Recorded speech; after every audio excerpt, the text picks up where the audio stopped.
prospect isn't objecting for Southeast, but they aren't saying yes either. In both cases, however, they are stalling the sale, and if your experience is like many others, then you know that a stalled sale often doesn't close. So what to do? First of all, I hope you anticipated this stall and even gained some insight and leverage for it by uncovering it during the qualifying stage. A simple question like, and besides yourself, who weighs in on the decision on something like this, would be enough to expose who all is involved in the decision process. Once you do, you can use any of the layering questions I've written about in other articles.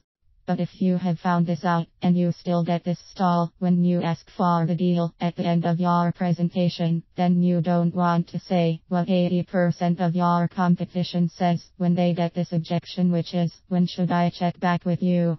Instead, you'll want to begin to delve into the stall and gain more insight into whether it's something that will potentially kill the deal, or if you can learn enough about the other person or process to properly assess if this has the potential to turn into a sale and what it might realistically take to do so.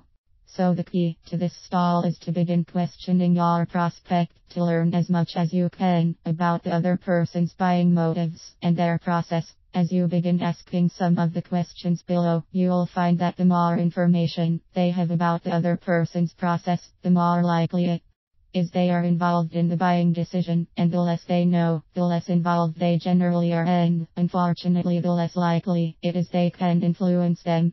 Choose any of the questions below and use as many of them as appropriate. As always, spend some time to customize them to fit your product or service and your personality. Questions. Based on what you know about them, what is their timeline for acquiring this, or, and what sort of timeline are they dealing with for putting something like this to work for you? Or, are they looking specifically for something like this right now, or are they in the information gathering stage? Or, is this something they specially tasked you to find, or are you going to be bringing this to them on your own?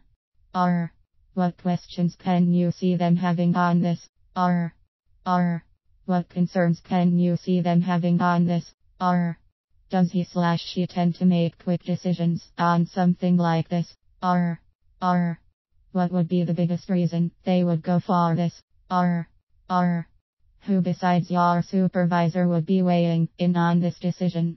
Or, would it be okay for me to speak with them directly to answer any questions? Or, what would be the best way for me to help them come to a positive answer on this? Or, what would you recommend is the best way I can help them see the value in this? Or, can we do a conference call right now with them to just see what their initial reaction to this is? Or, since we both think this solution will work for you, how can you and I persuade them to agree to go with us on this? As you can see from these questions, just because your prospect says they need to speak with someone, it doesn't mean that you have to go away.